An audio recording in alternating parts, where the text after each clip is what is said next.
Right YCP అధినేత జగన్మోహన్ రెడ్డి ఈ రోజు కీలక సమావేశం నిర్వహిస్తున్నారు.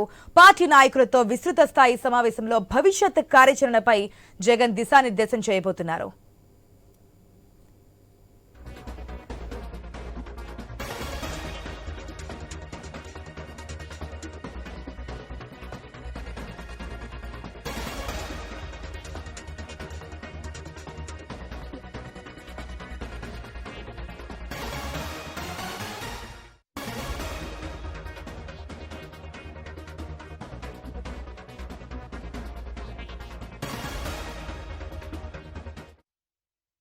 వైసీపీ అధినేత జగన్మోహన్ రెడ్డి ఈ రోజు కీలక సమావేశం నిర్వహిస్తున్నారు. పార్టీ నాయకులతో విస్తృత స్థాయి సమావేశంలో భవిష్యత్ కార్యాచరణపై దిశానిర్దేశం చేయబోతున్నట్టు తెలుస్తోంది. పూర్తి అప్డేట్స్ మా ప్రతినిధి హరీష్ ద్వారా తెలుసుకుందాం. హరీష్, ఈ మధ్యకాలంలో వైసీపీ అధినేత జగన్ ఏ విధంగా ప్రజల్లోకి వెళ్ళాలి, అదేవిధంగా కార్యకర్తలను దూరం పెడుతున్నారు, మాతో కలవట్లేదనే కొన్ని పాయింట్స్ కూడా తెర మీదకి వచ్చాయి. కాబట్టి వాటన్నిటిని దృష్టిలో పెట్టుకొని జనంలోకి జగన్ అని కానీ లేదంటే కార్యకర్తల దగ్గరికి వెళ్ళాలని కానీ డిసైడ్ అయినటువంటి సిచ్యువేషన్ మనం చూస్తున్నాం. దానిలో భాగంగానే ఈరోజు వైసీపీ నేతలతో కీలక సమావేశం ఏర్పాటు చేయబోతున్నట్టు తెలుస్తోంది. మొదటి నుంచి మనం చూస్తున్నాం ఈ 4.5 సంవత్సరాల కాలంలో ఏ విధంగా ముందుకు వెళ్ళాలి, ఇప్పుడున్నటువంటి అధికార పార్టీ కూటమి నాయకులు ఏ పని చేసినా అంటే తప్పు చేస్తే ప్రజల్లోకి వెంటనే తీసుకెళ్ళండి, దాంట్లో సోషల్ మీడియా కావచ్చు మిగిలిన ప్లాట్ఫామ్స్ అన్నిటిలో కూడా మీరు ముందుగా వెళ్ళి ప్రజలకైతే చేరవేసే విధంగా పార్టీని ముందుకు తీసుకెళ్లే విధంగా చేయాల్సినటువంటి పరిస్థితులు ఉన్నాయని చెప్పి మాట్లాడిన పరిస్థితి గురించి చూసాం. ఈ రోజు మెయిన్గా ఏదైతే కార్యకర్తలతో సమావేశం అవుతున్నట్టు తెలుస్తోంది, భవిష్యత్ కార్యాచరణపై డీటెయిల్స్ ఏంటి?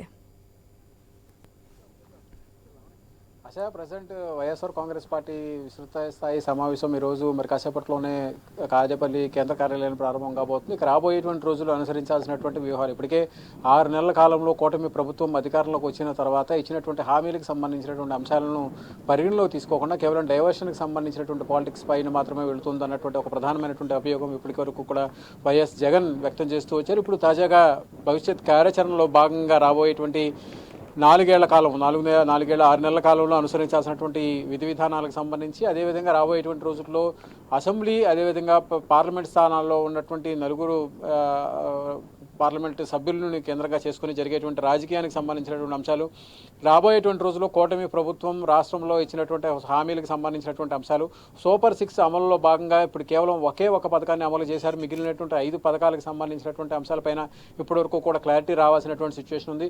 అమలు చేస్తున్నటువంటి 3 సిలిండర్ల పథకం కూడా కొంతవరకు కూడా లబ్ధిదారులకు అందట్లేదు. అందినటువంటి లబ్ధిదారుల దగ్గర జమ చేసినటువంటి నగదు మళ్ళీ వెనక్కి రాలేనటువంటి సిచ్యువేషన్ ఏర్పడింది. వీటన్నిటిపైన కూడా ఇప్పుడు రాబోయేటువంటి రోజుల్లో ఎలాంటి స్టాండ్ ఉండాలి, రాబోయేటువంటి రోజుల్లో సోషల్ మీడియాని వేదికగా చేసుకొని జరుగుతున్నటువంటి దుష్ప్రచారాలకు సంబంధించినటువంటి అంశాలు, చూసినటువంటి రాజకీయపరమైనటువంటి ఎదురుదాడులకు సంబంధించినటువంటి వ్యవహారంలో అటు పార్టీ క్యాడర్పై జరుగుతున్నటువంటి దాడులు, కేసులకు సంబంధించినటువంటి వ్యవహారం, మాజీ పార్లమెంట్ సభ్యులు మాజీ శాసనసభ్యుల మీద పెట్టినటువంటి కేసులు, ఉన్నటువంటి శాసనసభ్యులపై కూడా 4-5 కేసులు పెట్టడం, పెద్దిరెడ్డి లాంటి వారిపై కూడా పెద్ద ఎత్తున కేసులు నమోదు చేయడం, SC/ST అట్రాసిటీ కేసులకు సంబంధించినటువంటి కేసులు నమోదు చేయడం, పోక్సో కేసుల్ని పార్టీ శ్రేణులపైన నమోదు చేయడం, ఇదంతా కూడా కేవలం రాజకీయ కుట్రలో భాగంగా జరుగుతుంది. క్యాడర్ని అణగదొక్కేటువంటి ప్రయత్నం జరుగుతుంది. సోషల్ మీడియాను వేదికగా చేసుకునే జరుగుతున్నటువంటి దుష్ప్రచారాలకు సంబంధించినటువంటి అంశాలపైన కూడా ఎక్కువగా ఫోకస్ పెట్టినటువంటి సిచ్యువేషన్ కనిపిస్తున్నటువంటి నేపథ్యంలో రాబోయేటువంటి రోజులు కూటమి ప్రభుత్వాన్ని పూర్తి స్థాయిలో ఎదుర్కోవడం, వచ్చేటువంటి రోజుల్లో క్యాడర్ని కాపాడుకోవడం, సోషల్ మీడియాకు సంబంధించి వేదికగా జరుగుతున్నటువంటి దాడులకు సంబంధించినటువంటి అంశాలపైన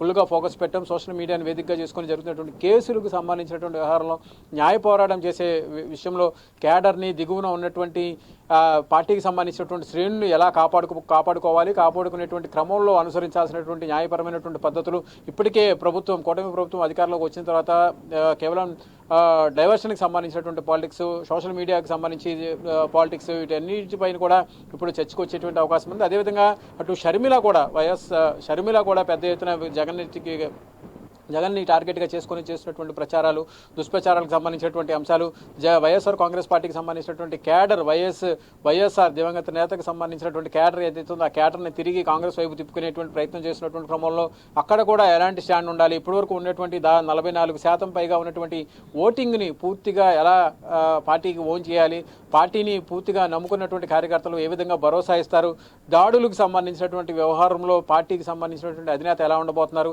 ఇవంతా ఒక ఎత్తు అయితే కనుక ఇక్కడ రాబోయేటువంటి రోజుల్లో వచ్చే ఏడాది నుంచి సంక్రాంతి తర్వాత నుంచి కూడా ఆయన నియోజకవర్గాల పర్యటనకి సిద్ధమవుతున్నారు. రోజుకి 2 లేదా 3 నియోజకవర్గాలు, వీలుంటే 4 నియోజకవర్గాలు కూడా కవర్ చేసే విధంగా పెద్ద ఎత్తున నియోజకవర్గ స్థాయిలో పార్టీకి సంబంధించినటువంటి కార్యకలాపాలను కూడా నిర్వహించేటువంటి సిచ్యువేషన్ కనిపిస్తుంది. వీటిని కూడా దృష్టిలో పెట్టుకుని రాబోయేటువంటి రోజుల్లో సంక్రాంతి తర్వాత జరిగేటువంటి నియోజకవర్గాలకు సంబంధించినటువంటి పర్యటనలో జిల్లా అధ్యక్షులు, జిల్లాకు సంబంధించినటువంటి బాధ్యులు, ఉన్నటువంటి శాసనసభ్యులు, ఎమ్మెల్సీలు, రాజ్యసభ సభ్యులకు సంబంధించినటువంటి విధి విధానాలకు సంబంధించినటువంటి అంశాలు, వీటన్నిటిపైన కూడా ఈరోజు పార్టీకి సంబంధించినటువంటి క్యాడర్ని ఆయన పూర్తిగా జోష్ నింపేటువంటి క్రమంలో భాగంగానే మళ్ళీ ఎట్టి పరిస్థితుల్లోనూ కూటమి ప్రభుత్వాన్ని ఎదుర్కొనేటువంటి క్రమంలో భాగంగా ఉన్నటువంటి ఓట్ బ్యాంక్ని, పార్టీకి సంబంధించినటువంటి నాయకత్వాన్ని, క్యాడర్ని, దిగువన ఉన్నటువంటి కార్యకర్తకి భరోసా కల్పించే దిశగా ముందుకు వెళ్ళేటువంటి క్రమంలో భాగంగానే ఆయన ఈరోజు విస్తృత స్థాయి సమావేశం నిర్వహిస్తారు. ఈ సమావేశానికి జిల్లా అధ్యక్షులు, జిల్లాకు సంబంధించినటువంటి కమిటీలకు సంబంధించి దాదాపుగా ఇప్పటికే పూర్తి అయిందన్నటువంటి సిచ్యువేషన్ ఉంది.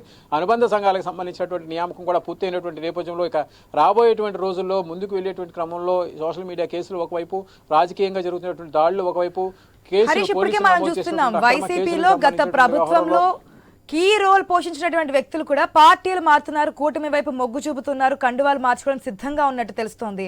సో దీన్ని కూడా చక్కబెట్టడానికి కేడర్ ఎటు వెళ్లకుండా ధైర్యం నింపడానికి ఇది ఒక ప్రయత్నం అనుకోవచ్చా?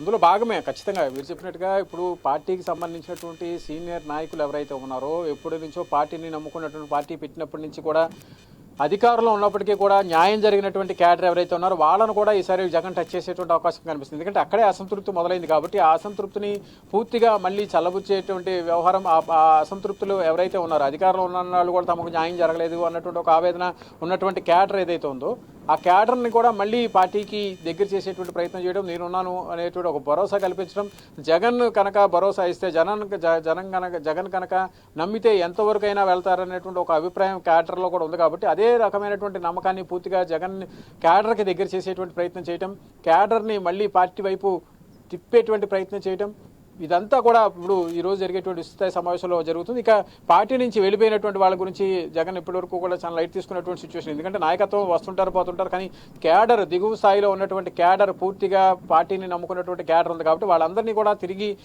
ఉత్తేజపరచడం, అందులో భాగంగానే సంక్రాంతి తర్వాత నియోజకవర్గాల వారీగా జరిగేటువంటి పర్యటన, బుధ గురువారాల్లో ఆయన నియోజకవర్గాల వారీగా జరిగేటువంటి షెడ్యూల్కి సంబంధించినటువంటి అంశాలను కూడా పార్టీ క్యాడర్కి అందించడం, వాటి అన్నింటి ద్వారా అటు సోషల్ మీడియా ద్వారా ఇబ్బందులు పడుతున్నటువంటి వాళ్ళని, ఇటు రాజకీయంగా కేసులు పెట్టుకుంటున్నటువంటి వాళ్ళని, నియోజకవర్గాల్లో కూటమి పార్టీలకు సంబంధించినటువంటి శాసనసభ్యులు చేస్తున్నటువంటి కార్యకలాపాలను ఎప్పటికప్పుడు ప్రజల్లోకి తీసుకువెళ్ళడం, వారికి సంబంధించినటువంటి అవినీతి అక్రమాలకు సంబంధించినటువంటి అంశాలు, ఇసుక మద్యంకు సంబంధించినటువంటి వ్యవహారంలో తలెత్తినటువంటి వివాదాలు, మైనింగ్ సెక్టార్లో తలెత్తినటువంటి వివాదాలు, వీటన్నిటిని కూడా నియోజకవర్గ స్థాయిలో ఉన్నటువంటి సమస్యలను బయటకు తీసుకొచ్చి అక్కడ ఉన్నటువంటి కేడర్ను కాపాడుకోవడం, కూటమి ప్రభుత్వం పైన ఒత్తిడి తీసుకొచ్చి పూర్తిగా సూపర్ 6ని అమలు చేసేటువంటి క్రమంలో భాగంగా, భవిష్యత్తు కార్యాచరణలో భాగంగా ముందుకు వెళ్ళేటువంటి ప్రయత్నం. వీటన్నిటితో పాటు ఓటింగ్ ఏదైతే 44% ఓటింగ్ ఏదైతే ఉందని చెప్తున్నారో ఆ ఓటింగ్ని పూర్తిగా పార్టీకి నిలబడే విధంగా ముందుకు తీసుకెళ్లేటువంటి క్రమంలో భాగంగానే ఈరోజు సమావేశం జరుగుతున్నట్టుగా చెప్పుకోవచ్చు. ఆశ.